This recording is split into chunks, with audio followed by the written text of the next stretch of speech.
Hi friends, welcome to CSEB aspirants. അപ്പം നമ്മളിപ്പോൾ discuss ചെയ്തുകൊണ്ടിരിക്കുന്നത് PYQ സീരീസ് ആയിരുന്നു. 1960/2020 ചോദിച്ച ക്വസ്റ്റ്യൻ നമ്പർ കോഡുള്ള ക്വസ്റ്റ്യൻ പേപ്പറാണ്. CSEBയുടെ മുൻവർഷ ക്വസ്റ്റ്യൻ പേപ്പറാണ് നമ്മൾ ഡിസ്കസ് ചെയ്തുകൊണ്ടിരിക്കുന്നത്. കുറച്ച് ചോദ്യങ്ങളെല്ലാം നമ്മൾ ഡിസ്കസ് ചെയ്തിരുന്നു. കോർപ്പറേറ്റ് ലോയുമായി ബന്ധപ്പെട്ട, കോർപ്പറേഷനുമായി ബന്ധപ്പെട്ട. അപ്പം ഇന്ന് അക്കൗണ്ടൻസി ചോദ്യങ്ങളാണ് നമ്മൾ ഡിസ്കസ് ചെയ്യാൻ പോകുന്നത്. ഈ വീഡിയോ നിങ്ങൾക്ക് ഉപകാരമാവുമെങ്കിൽ, നിങ്ങൾക്ക് ഇഷ്ടപ്പെടുകയാണെങ്കിൽ ചാനലൊന്ന് സബ്സ്ക്രൈബ് ചെയ്ത് സപ്പോർട്ട് ചെയ്യുക. നിങ്ങളുടെ കൂട്ടുകാർക്കൊക്കെ ഒന്ന് ഷെയർ ചെയ്യുക. ഓക്കെ, അപ്പോൾ നമ്മുടെ മുമ്പത്തെ വീഡിയോസ് എന്തെങ്കിലും കാണണമെങ്കിൽ നിങ്ങൾ നമ്മുടെ ഡിസ്ക്രിപ്ഷൻ ബോക്സിൽ പോയി നോക്കുക, അല്ലെങ്കിൽ പ്ലേലിസ്റ്റ് ഒന്ന് ചെക്ക് ചെയ്യുക കേട്ടോ. ഓക്കെ, അപ്പോൾ നമ്മൾ ചോദ്യത്തിലേക്ക് പോവാണ്.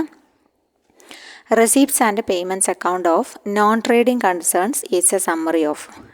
R&P അക്കൗണ്ട് എന്നറിയപ്പെടുന്നതാണ് receipts and payments account. Non trading concerns ആണ് സാധാരണയായിട്ട് R&P അക്കൗണ്ടും അതുപോലെ തന്നെ ഇൻകം ആൻഡ് എക്സ്പെൻഡിച്ചർ അക്കൗണ്ടും ഒക്കെ പ്രിപ്പയർ ചെയ്യുന്നത്. ഓക്കെ, അപ്പോൾ അതിൻ്റെ സമ്മറി, നോൺ ട്രേഡിംഗ് കൺസേണിൻ്റെ സമ്മറി ഓഫ് ഏത് രൂപത്തിലുള്ള സമ്മറി ആയിട്ടാണ്? ഡേ ബുക്ക് ആയിട്ടാണോ, ലെഡ്ജർ ആയിട്ടാണോ, ക്യാഷ് ബുക്ക് ആയിട്ടാണോ, ജേണൽ ആയിട്ടാണോ ഇവരിത് തയ്യാറാക്കുന്നത് എന്നാണ് ചോദ്യം വന്നിരിക്കുന്നത്. ഓക്കെ, അപ്പോൾ ഏതാണ് ഉത്തരമായിട്ട് വരുന്നത്? R&P അക്കൗണ്ട് ക്യാഷ് ബുക്കിന് സമാനമായ രീതിയിലാണ് പ്രിപ്പയർ ചെയ്യുന്നതെന്നാണ് പറയുന്നത് കേട്ടോ. ക്യാഷ് ബുക്കിന് സമാനമായ രീതിയിലാണ് R&P അക്കൗണ്ട് ഉണ്ടാക്കുന്നത്. അപ്പോൾ ഏതാണ് ഉത്തരമായിട്ട് വരിക?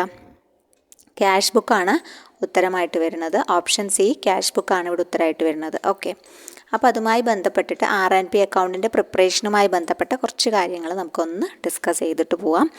R&P അക്കൗണ്ട്, അതായത് റെസീപ്റ്റ്സ് ആൻഡ് പേയ്മെൻറ്റ്സ് അക്കൗണ്ട്, ഇതുമായി ബന്ധപ്പെട്ടൊരു ക്ലാസ് നമ്മൾ മുമ്പ് ചെയ്തിരുന്നു. കാണാത്ത കൂട്ടുകാർ ആരെങ്കിലും ഉണ്ടെങ്കിൽ ഒന്ന് പോയി ഡിസ്ക്രിപ്ഷൻ ബോക്സിലോ പ്ലേലിസ്റ്റിലോ നോക്കിയിട്ട് ഒന്ന് കാണണേ. R&P account is a real account ആണ് കേട്ടോ. ചോദിക്കാറുള്ള ചോദ്യമാണ്.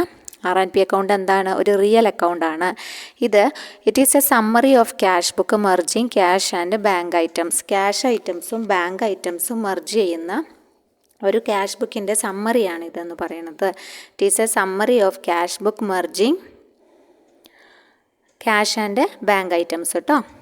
പിന്നെ അടുത്തത് പ്രധാനപ്പെട്ടത് നോക്കാനുള്ളത്, ഇതിൽ ക്യാപിറ്റലും റവന്യൂ ഐറ്റംസും രണ്ടും ഇൻക്ലൂഡ് ചെയ്യും കേട്ടോ. R&Pയിൽ receipts and payments account will include both capital and revenue items. ആ ഒരു പോയിന്റ് നമ്മൾ ഓർത്തിരിക്കണം. കാരണം ഇതുപോലെ ഇതിൻ്റെ രണ്ട് സൈഡ്സിന് ഡിഫറൻസ്, അതായത് റെസീപ്റ്റ്സും പേയ്മെൻറ്റ്സ് അക്കൗണ്ടിൻ്റെയും വ്യത്യാസം ക്യാഷ് ഇൻ ഹാൻഡ് ആയിട്ടോ അല്ലെങ്കിൽ ക്യാഷ് അറ്റ് ബാങ്ക് ആയിട്ടോ ആണ് കാണിക്കുക, ഡിഫറൻസുകൾ കേട്ടോ.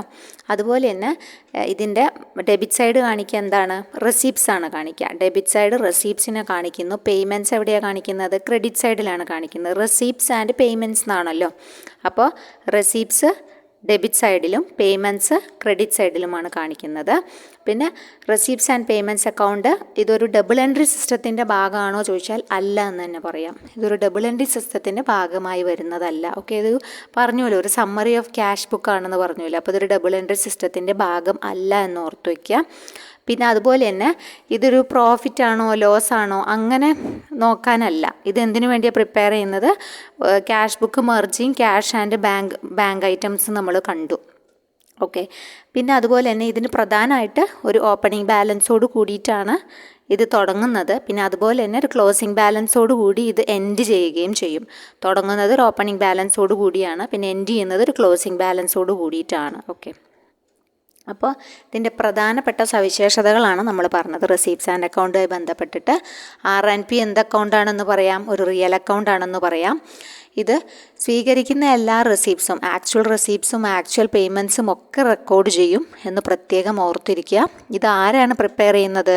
നോൺ പ്രോഫിറ്റ് ഓർഗനൈസേഷൻസ് ആണ് പ്രിപ്പയർ ചെയ്യുന്നത്. എന്തിനു പകരമായിട്ട്? ക്യാഷ് ബുക്കിന് പകരമായിട്ട് കേട്ടോ. എന്തിനു പകരമായിട്ടാണ്? ക്യാഷ് ബുക്കിന് പകരമായിട്ട്. അതാണ് പറഞ്ഞത് it is a summary of cash book merging cash and bank items എന്ന് പറഞ്ഞത് കേട്ടോ. ഓക്കെ, അത് ഓർത്തിരിക്കുക. പിന്നെ ഇത് ബിഗിൻ ചെയ്യുന്നത് ഒരു ഓപ്പണിംഗ് ബാലൻസോട് കൂടിയും ക്ലോസ് ചെയ്യുന്നത് ഒരു ക്ലോസിംഗ് ബാലൻസ്, എൻഡ്സ് വിത്ത് ഒരു ക്ലോസിംഗ് ബാലൻസോട് കൂടിയാണെന്ന് ഓർത്തിരിക്കുക. ഇറ്റ് റെക്കോർഡ്സ് രണ്ടും, അതായത് ബോത്ത് ക്യാപിറ്റലും റവന്യൂ ഐറ്റംസും അത് ഈ വർഷത്തെ, അതായത് കറണ്ട് ഇയർത്തി എടുക്കും. പിന്നെ അതുപോലെ തന്നെ അടുത്ത വർഷത്തെ എടുക്കും. എല്ലാം കിട്ടിയതെല്ലാം കറണ്ട് ഇയർത്തെ റവന്യൂ ഐറ്റംസും എല്ലാം ഉൾപ്പെടുത്തിയിട്ടാണ് പ്രീവിയസ് ഇയർത്തി എടുക്കും. പിന്നെ അതുപോലെ തന്നെ സബ്സീക്വൻ്റ് ഇയർ, ഇപ്പം അത് കഴിഞ്ഞ് തുടർന്ന് വരുന്ന വർഷം സബ്സീക്വൻ്റ് ഇയറിൽ കിട്ടിയിട്ടുണ്ടെങ്കിൽ അതും ഉൾപ്പെടുത്തും.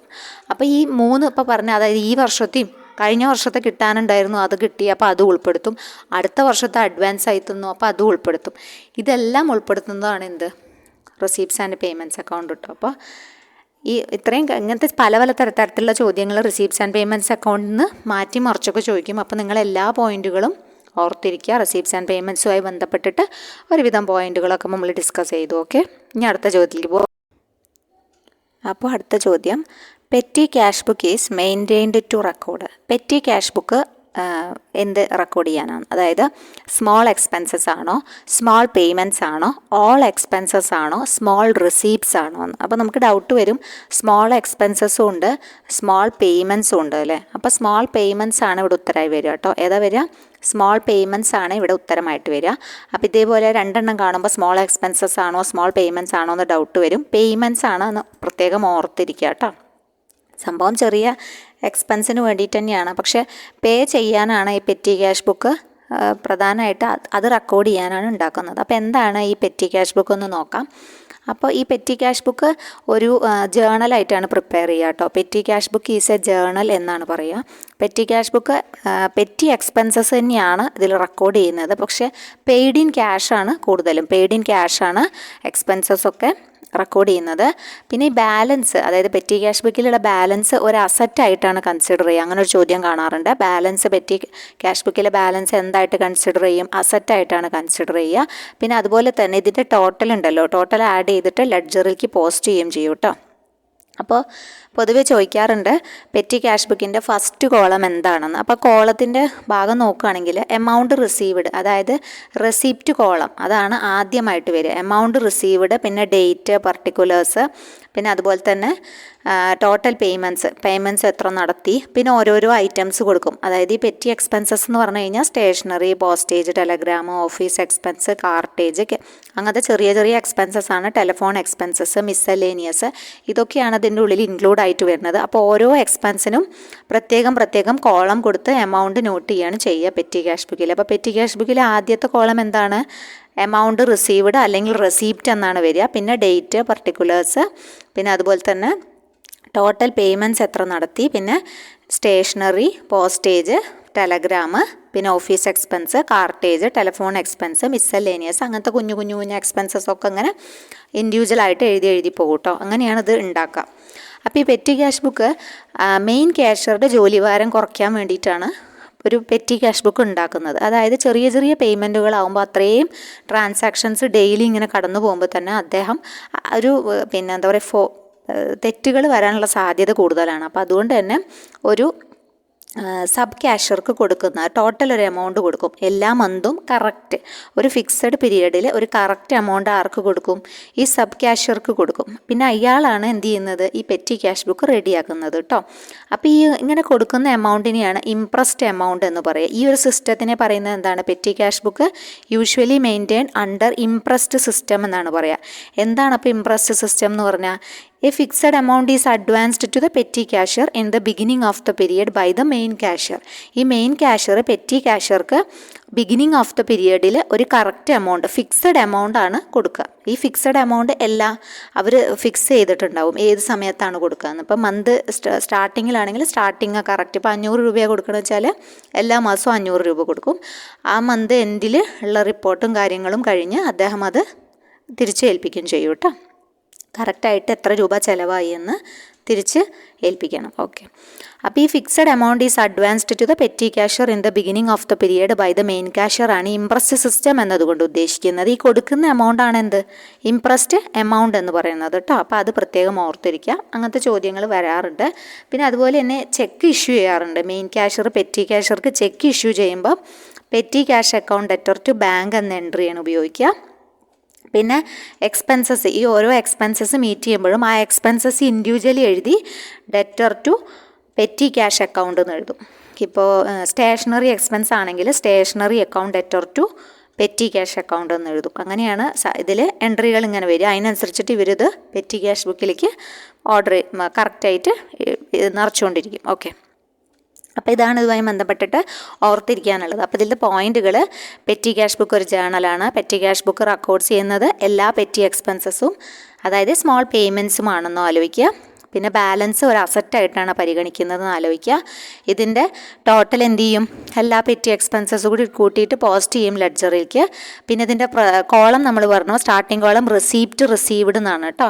അതായത് കിട്ടിയ എമൗണ്ട് എത്ര രൂപ, 500 രൂപയാണെങ്കിൽ 500 രൂപയാണ് ഓപ്പണിംഗ് ബാലൻസ് എന്ന് എഴുതുന്ന പോലെ എമൗണ്ട് റിസീവ്ഡ്, അതിനെ റെസിപ്റ്റ് കോളം എന്നും പറയും കേട്ടോ. ഓക്കെ, അതാണ് ഫസ്റ്റ് കോളം എന്ന് പറഞ്ഞു കഴിഞ്ഞാൽ. പിന്നെ പർട്ടിക്കുലേഴ്സ്, ടോട്ടൽ പേയ്മെൻറ്റ്സ്, പിന്നെ ഇങ്ങനെ ഓരോ ഇൻഡിവിജ്വൽ ഐറ്റംസ് എഴുതി പോവുക. ഓക്കെ, പിന്നെ ഇംപ്രസ്ഡ് മണി എന്താണെന്ന് പറഞ്ഞു, amount given to petty cashier in അഡ്വാൻസായി കൊടുക്കുന്ന മണിക്കാണ് ഇംപ്രസ്ഡ് മണി എന്ന് പറയുക. The word imprest means payment in advance എന്നാണ്. പിന്നെ അതുപോലെ തന്നെ ഈ റിക്വസിറ്റ് എമൗണ്ടിനെ റീപ്ലെനിഷ്മെൻറ്റ് എന്നും പറയാറുണ്ട് കേട്ടോ. Replenishment means the requisite amount paid by the petty cashier. Petty cashier കൊടുക്കുന്ന റിക്വസിറ്റ് എമൗണ്ടിനെ പറയുന്ന പേരാണ് റീപ്ലെനിഷ്മെൻറ്റ് എന്ന് പറയുന്നുണ്ട്. ഓക്കെ, അപ്പോൾ ഈ പെറ്റി ക്യാഷ് ബുക്കുമായി ബന്ധപ്പെട്ടിട്ടുള്ള കാര്യങ്ങൾ മനസ്സിലായിട്ടുണ്ടാവുമെന്ന് വിചാരിക്കുന്നു. അതുപോലെ തന്നെ ഈ ഇംപ്രസ്ഡ് മണിക്ക് പറയുന്ന വേറൊരു പേരുണ്ട്, ഫ്ലോട്ട് എന്ന് പറയാറുണ്ട് കേട്ടോ. ക്യാഷ് ഫ്ലോട്ട്, ചെറിയ ചെറിയ ഫ്ലോട്ടുകളായി തിരിക്കുക എന്ന് പറയില്ലേ, അപ്പോൾ ക്യാഷ് ഫ്ലോട്ട് എന്ന് പറയാറുണ്ട്. അതൊന്ന് ഓർത്തിരിക്കണം. പെറ്റി ക്യാഷ് ബുക്കിൻ്റെ ബാലൻസ് എന്തായിരിക്കും, അസറ്റായിരിക്കും. ഫസ്റ്റത്തെ കോൾ എന്താണ്, റെസിപ്റ്റ് കോളാണ്. അത് രണ്ടും മറക്കരുത് കേട്ടോ. പെറ്റി ക്യാഷ് ബുക്ക് ഒരു ജേണലാണെന്നും ഓർത്തിരിക്കണം. ആരാ പ്രിപ്പയർ ചെയ്യുന്നത്, പെറ്റി ക്യാഷ്യർ അല്ലെങ്കിൽ സബ് ക്യാഷ്യർ. ഓക്കെ, ഇത്രയും കാര്യങ്ങളാണ് നമ്മൾ പെറ്റി ക്യാഷുമായി ബന്ധപ്പെട്ടിട്ട് ഡിസ്കസ് ചെയ്യാനുള്ളത്. ഓക്കെ, അപ്പോൾ നമുക്ക് അടുത്ത ചോദ്യം നോക്കാം. Credit balance in passbook indicates, അതാണ് നെക്സ്റ്റ് ചോദ്യമായിട്ട് വന്നിട്ടുള്ളത്.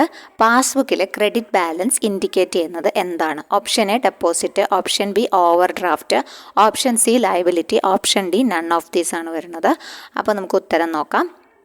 അപ്പോൾ ഈ പാസ്ബുക്ക്, ക്യാഷ് ബുക്ക്, അതൊക്കെ ഈ ഭാഗം വരുന്നത് നമ്മുടെ ബാങ്ക് റീകൺസിലിയേഷൻ സ്റ്റേറ്റ്മെൻറ്റുമായി ബന്ധപ്പെട്ടിട്ടുള്ള ഭാഗമാണ് കേട്ടോ. ഏത് ഭാഗമാണ്? ബാങ്ക് റീകൺസിലിയേഷൻ സ്റ്റേറ്റ്മെൻ്റ് ആണ്. ആ ഭാഗം ഒത്തിരി ഇമ്പോർട്ടൻ്റ് ആണ്. അപ്പോൾ ഇവിടെ ഉത്തരമായിട്ട് വരുന്നത് ക്രെഡിറ്റ് ബാലൻസ് ആണല്ലോ, അപ്പോൾ അത് ഡെപ്പോസിറ്റിനെയാണ് സൂചിപ്പിക്കുന്നത് കേട്ടോ. ക്രെഡിറ്റ് ബാലൻസ് ഇൻ പാസ്ബുക്ക് എന്തിനെയാണ് സൂചിപ്പിക്കുന്നത്? ഡെപ്പോസിറ്റുമായി ബന്ധപ്പെട്ടതാണ് കേട്ടോ. ഓക്കെ, അപ്പോൾ ഡെപ്പോസിറ്റാണ് ഇവിടെ ഉത്തരമായിട്ട് വരുന്നത്. ക്രെഡിറ്റ് ബാലൻസ് ഇൻഡിക്കേറ്റ് ചെയ്യുന്നത് എന്തിനെയാണ്? ഡെപ്പോസിറ്റിനാണെന്ന് പ്രത്യേകം ഓർത്തിരിക്കുക. അപ്പോൾ അതുമായി ബന്ധപ്പെട്ട കാര്യങ്ങൾ നോക്കുകയാണെങ്കിൽ ബാങ്ക് റീകൺസിലിയേഷൻ സ്റ്റേറ്റ്മെൻറ്റ് എന്തിനാണ് പ്രിപ്പയർ ചെയ്യുന്നത്? എന്തിനാണ് ബാങ്ക് റീകൺസിലിയേഷൻ സ്റ്റേറ്റ്മെൻറ്റ് പ്രിപ്പയർ ചെയ്യുന്നത്? ആരാണ് പ്രിപ്പയർ ചെയ്യുന്നത്? കസ്റ്റമറാണ് പ്രിപ്പയർ ചെയ്യുന്നത് അല്ലേ. കസ്റ്റമർ എന്ന് പറഞ്ഞു കഴിഞ്ഞാൽ, ബാങ്കിൻ്റെ കസ്റ്റമർ എന്ന് പറഞ്ഞു കഴിഞ്ഞാൽ ഡെപ്പോസിറ്ററാണ്. അപ്പോൾ ഡെപ്പോസിറ്ററാണ് ഈ ബാങ്ക് റീകൺസിലിയേഷൻ സ്റ്റേറ്റ്മെൻറ്റ് പ്രിപ്പയർ ചെയ്യുന്നത്. അതായത് ക്യാഷ് ബുക്കും അദ്ദേഹത്തിൻ്റെ, ഇപ്പോൾ ഒരു ബിസിനസ് ആളാണെങ്കിൽ അയാളുടെ ഫേമിന് ഒരു ക്യാഷ് ബുക്ക് ഉണ്ടായിരിക്കും അല്ലേ, അതും ബാങ്കിൻ്റെ പാസ്ബുക്കുമായിട്ടുള്ള ഒരു ഡിസഗ്രിമെൻ്റ് എന്തെങ്കിലും വരുമ്പോൾ, അതായത് അതിനുള്ളൊരു സ്റ്റേറ്റ്മെൻറ്റാണ്. Statement shows the causes for, കാരണങ്ങൾ കാണിക്കുകയാണ്. Disagreement between the cash book and passbook balance on a particular date. ഒരു പെർട്ടിക്കുലർ ഡേറ്റ് എന്നത് പ്രത്യേകം പീരിയഡ് അല്ല, പെർട്ടിക്കുലർ ഡേറ്റ് ആണ് കേട്ടോ. പെർട്ടിക്കുലർ ഡേറ്റിനുണ്ടാകുന്ന ഡിസഗ്രിമെൻറ്റ്, അതായത് ക്യാഷ് ബുക്കും, അദ്ദേഹത്തിൻ്റെ ക്യാഷ് ബുക്കും അതുപോലെ തന്നെ പാസ്ബുക്ക് ബാലൻസും തമ്മിലുള്ള ഒരു പെർട്ടിക്കുലർ ഡേറ്റിലുള്ള ഡിസഗ്രിമെൻറ്റിൻ്റെ കോസസ് കാണിക്കാൻ വേണ്ടിയിട്ട് പ്രിപ്പയർ ചെയ്യുന്നതാണ് BRS എന്നറിയപ്പെടുന്ന ബാങ്ക് റീകൺസിലിയേഷൻ സ്റ്റേറ്റ്മെൻറ്റ്. അപ്പോൾ ഇത് പ്രിപ്പയർ ചെയ്യുന്നത് ആരാണ്? കസ്റ്റമറാണ്, അതായത് ഡെപ്പോസിറ്ററാണ് പ്രിപ്പയർ ചെയ്യുന്നത് കേട്ടോ.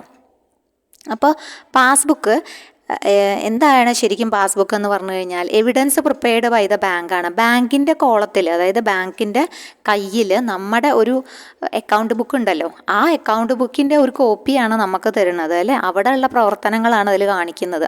അപ്പോൾ അത് എവിഡൻസ് പ്രിപ്പയർഡ് ബൈ ദ ബാങ്കാണ് പാസ്ബുക്ക് എന്ന് പറയുമ്പോൾ. It shows debit or credit balance, രണ്ടും കാണിക്കും അല്ലേ. ഡെബിറ്റ് ബാലൻസും കാണിക്കും, ക്രെഡിറ്റ് ബാലൻസും കാണിക്കും. അപ്പോൾ ക്രെഡിറ്റ് ബാലൻസ് ആണെങ്കിൽ അതിൻ്റെ അർത്ഥം എന്താണ്? Cash deposited in the bank എന്നാണ്. അതായത് ഡെപ്പോസിറ്റ് ആണ്, ആ ചോദ്യമാണ് ഇവിടെ ചോദിച്ചിട്ടുള്ളത്. ക്രെഡിറ്റ് ബാലൻസ് കാണിക്കുന്നത് ക്യാഷ് ഡെപ്പോസിറ്റ് ചെയ്തു ബാങ്കിലേക്ക്.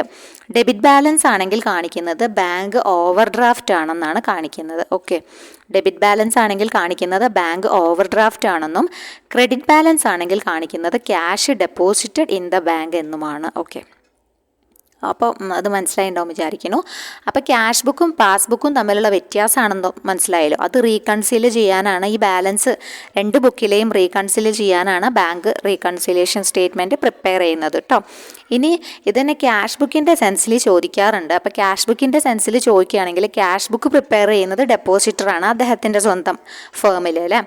അത് ഇറ്റ് ഷോസ് അതും ഡെബിറ്റ് ബാലൻസും ക്രെഡിറ്റ് ബാലൻസും കാണിക്കും. അപ്പോൾ തമ്മിൽ തിരിഞ്ഞു പോകരുത്. ഏതെങ്കിലും ഒന്ന് വ്യക്തമായി പഠിക്കുക. അതിൻ്റെ ഓപ്പോസിറ്റാണ് മറ്റേതെന്ന് മനസ്സിലാക്കിയിരുന്നാൽ മതി.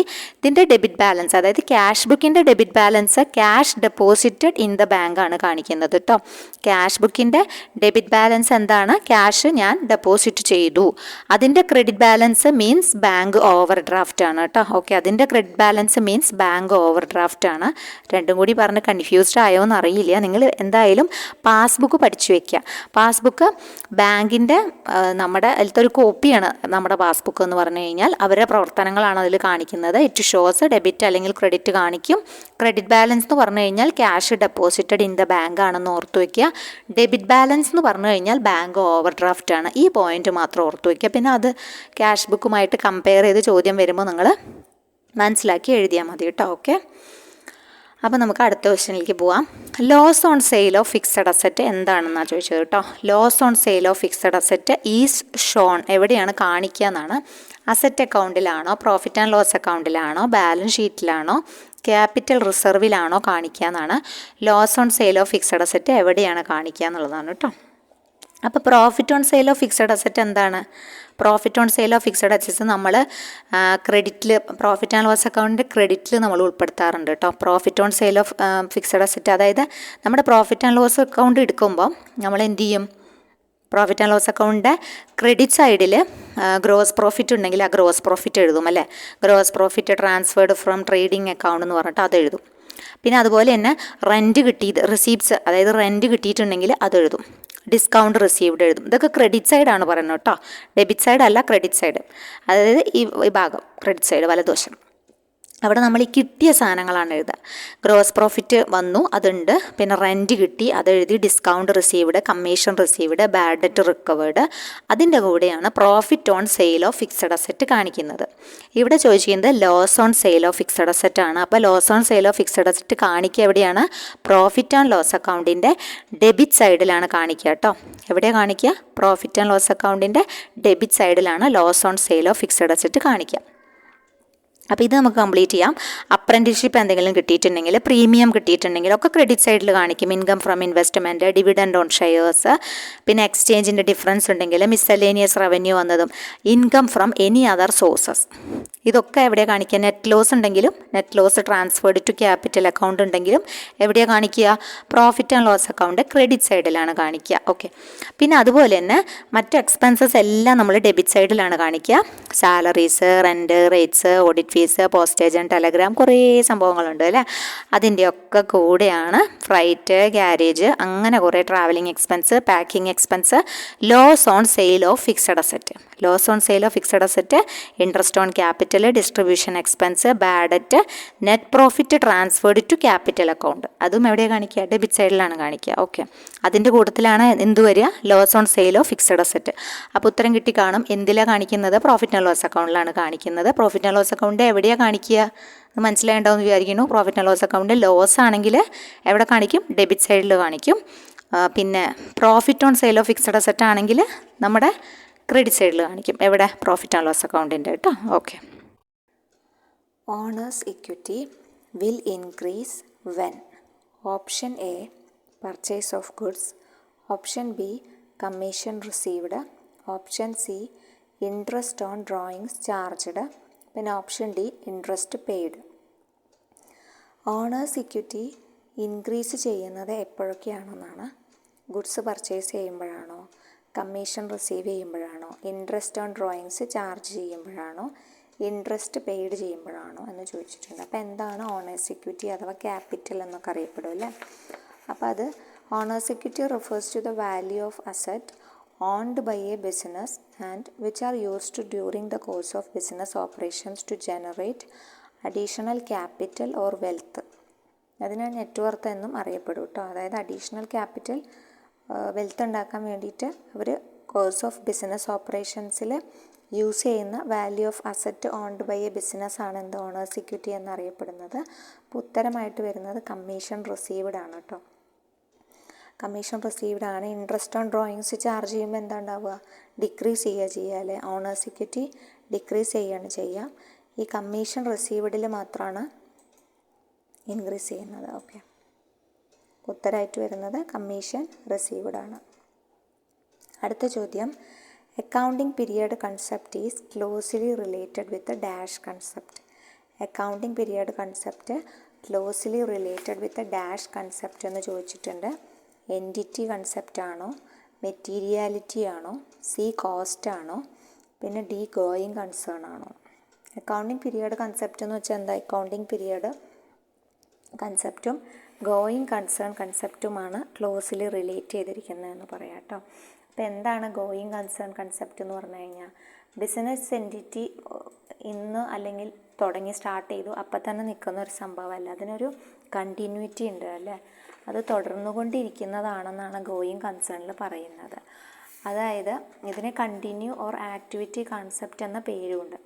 അക്കൗണ്ടിംഗ് പീരിയഡ് കൺസെപ്റ്റിൽ പറയണ പോലെ തന്നെ ദിസ് കൺസെപ്റ്റ് അസ്യൂം ദാറ്റ് ഒരു business concern will continue for A long period, ഒരു എക്സിസ്റ്റൻസ് ലോങ് പീരിയഡ് ആണ് എന്ന് പറയുന്നതാണ് ഗോയിങ് കൺസേൺ കൺസെപ്റ്റ് എന്ന് പറയുന്നത്.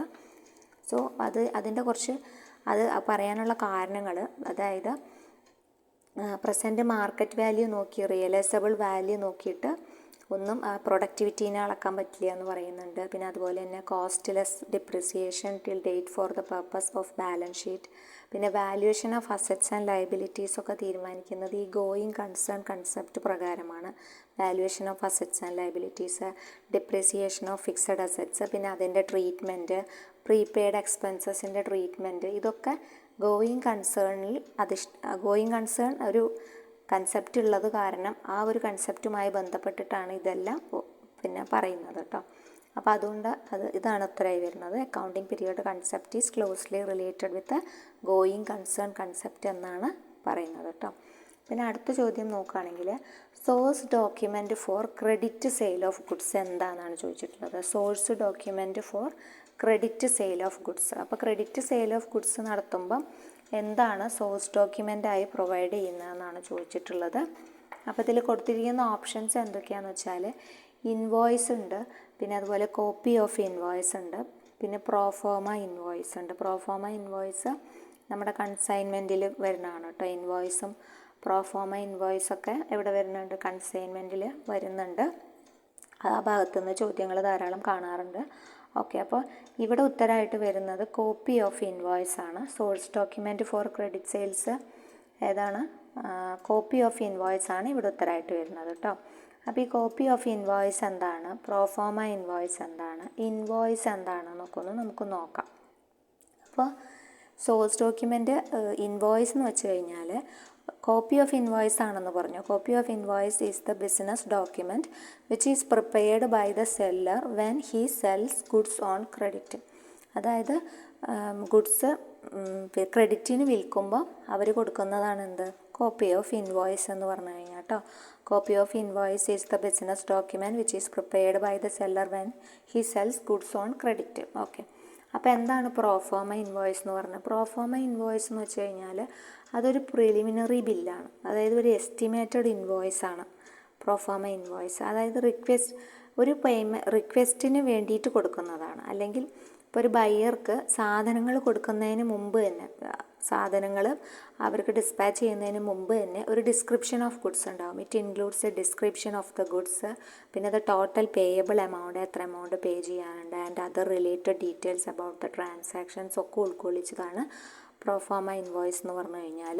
അപ്പോൾ ഇൻവോയ്സ് ശരിക്കും സെയിൽസ് കൺഫേം ചെയ്തതിന് ശേഷമുള്ളതാണ് ഇൻവോയ്സ്. മറ്റത് റിക്വസ്റ്റ് പേയ്മെൻറ്റിന് വേണ്ടിയിട്ടാണ് പ്രോഫോമ ഇൻവോയ്സ് നോക്കുന്നത്. Before the goods and services are delivered, അതായത് ഗുഡ്സ് ആൻഡ് സർവീസസ് ഡെലിവേർഡിന് മുന്നെയാണ് എന്ത് പ്രോഫോമ ഇൻവോയ്സ് വരുന്നത്. മറ്റത് അങ്ങനെയല്ല, മറ്റത് ശരിക്കും സെയിൽസ് കഴിഞ്ഞതിന് ശേഷമാണ് റിക്വസ്റ്റ് ഫോർ പേയ്മെൻറ്റിന് വേണ്ടിയിട്ടാണ് കൊടുക്കുന്നതെന്ന് പ്രത്യേകം ഓർത്തിരിക്കണം. അപ്പോൾ ഈ proforma invoice is a preliminary bill or estimated invoice which is used to request payment from the committed buyer for goods and services before they are supplied. പ്രത്യേകം നോക്കണം, before they are supplied.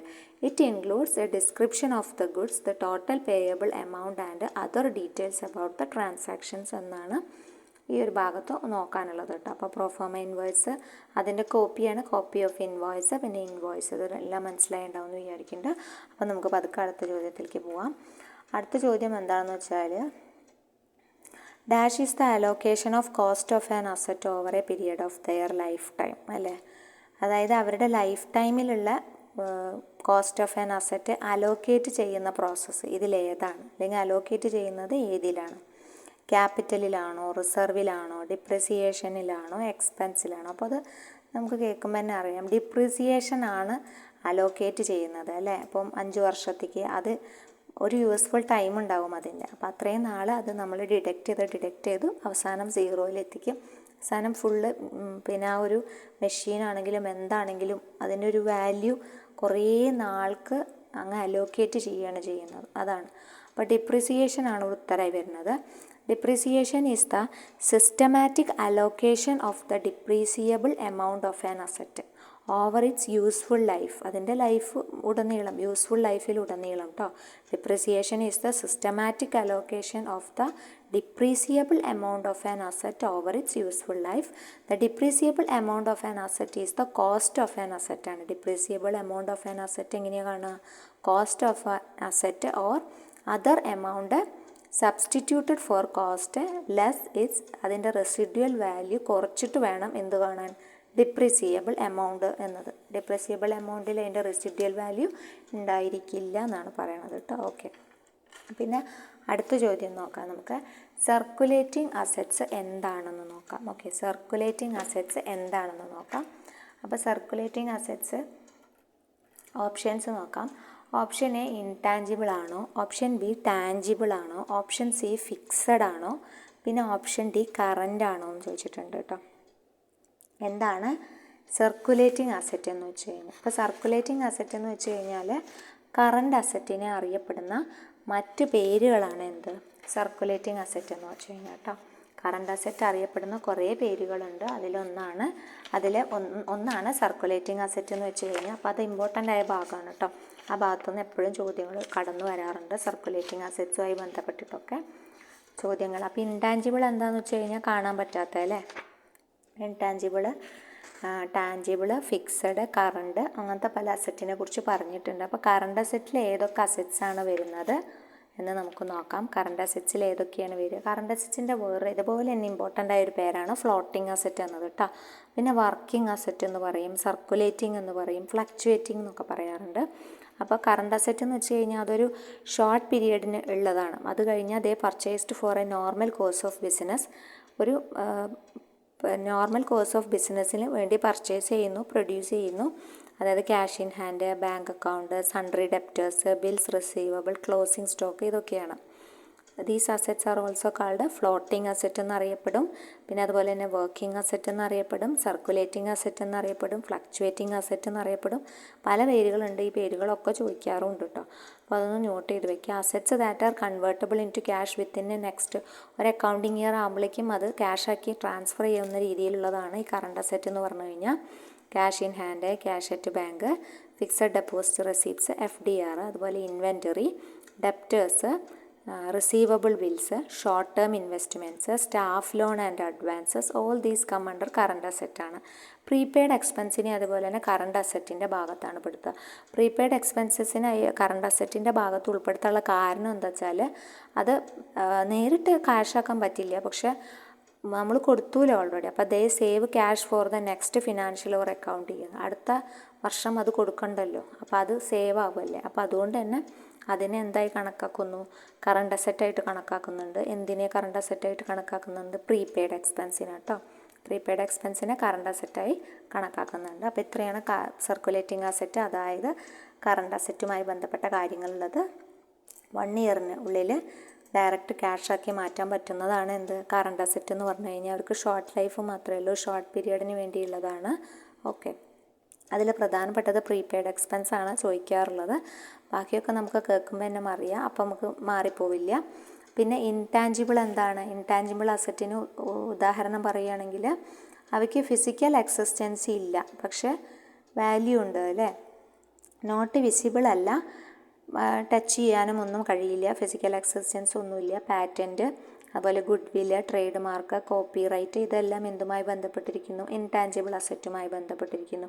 അപ്പോൾ എന്താണ് tangible asset? Tangible asset physical existence ഉള്ളത് തന്നെയാണ്. Furniture and fittings ആവാം, vehicles ആവാം, അങ്ങനത്തെ സംഭവങ്ങൾ. അവർ വിസിബിൾ ആണ്, ഏബിൾ ടു ടച്ച് ആണെന്ന് പറയുന്നുണ്ട്. ഫിക്സഡ് അസറ്റ്സ് പിന്നെ നിങ്ങൾക്ക് അറിയാവുന്നത് തന്നെയാണ്, ലോങ് പീരിയഡ് ഓഫ് ലൈഫിലുള്ളതാണ്, ഒരു ഹൈ വാല്യൂ ആയിരിക്കും അല്ലേ. അതിനാണ് ഡിപ്രിസിയേഷൻ ചാർജ് ചെയ്തിട്ട് അലോക്കേറ്റ് ചെയ്യുന്നത് നമ്മൾ നേരത്തെ ചോദ്യത്തിൽ കണ്ടു. ഓക്കെ, ഇത്രയാണ് ഈ അസറ്റ്സുമായി ബന്ധപ്പെട്ട് പറയാനുള്ളത്. പിന്നെ ക്യാരിയേജ് എക്സ്പെൻസ് പറഞ്ഞിട്ടുണ്ട്. Carriage expenses is generally debited to. Carriage expense generally debit ചെയ്യുന്നത് എവിടെയാണെന്നാണ് ചോദ്യം വന്നിരിക്കുന്നത്. അപ്പോൾ ക്യാരിയേജ് ഏതുമായി ബന്ധപ്പെട്ടിരിക്കുന്നു? ക്യാരിയേജ് ഒരു ഡയറക്റ്റ് എക്സ്പെൻസ് ആണ് അല്ലേ. അപ്പോൾ ഡയറക്റ്റ് എക്സ്പെൻസ് ഒക്കെ എവിടെയാണ് കാണിക്കുക? ഡയറക്റ്റ് എക്സ്പെൻസ് ഒക്കെ ട്രേഡിംഗ് അക്കൗണ്ടിലാണ് കാണിക്കുക. അത് അതായത് ഡയറക്റ്റ് എക്സ്പെൻസ് എന്ന് പറഞ്ഞു കഴിഞ്ഞാൽ അത് അവിടുന്ന്, അതായത് ഇപ്പോൾ റെയിൽവേ സ്റ്റേഷനിലേക്കാണ് വന്നത് വെച്ചാൽ അവിടുന്ന് പിന്നെ ഫേമിലേക്ക് എത്തിക്കാനുള്ള ഒരു ചാർജ്, അങ്ങനത്തെ ചാർജസ് ഉണ്ടാവില്ലേ. അപ്പോൾ അതാണ് ക്യാരിയേജ് എക്സ്പെൻസ് എന്നതുകൊണ്ട് ഉദ്ദേശിക്കുന്നത്. അത് ട്രേഡിങ്ങിലാണ് വരിക കേട്ടോ. ട്രേഡിങ്ങിൽ ഡെബിറ്റ് ചെയ്യാണ് ചെയ്യുക കേട്ടോ. ക്യാരേജ് എക്സ്പെൻസ് ട്രേഡിങ്ങിൽ ഡെബിറ്റ് ചെയ്യാണ് ചെയ്യുക. അതാണ് ഇവിടെ ഉത്തരമായി വരുന്നത്. അപ്പോൾ നമ്മൾ അക്കൗണ്ടൻസിയുടെ കുറച്ച് ക്വസ്റ്റ്യൻസ് ആണ് ഡിസ്കസ് ചെയ്തത്. ബാക്കി നമുക്ക് അടുത്ത ക്ലാസ്സിൽ ഡിസ്കസ് ചെയ്യാം. Okay, thank you.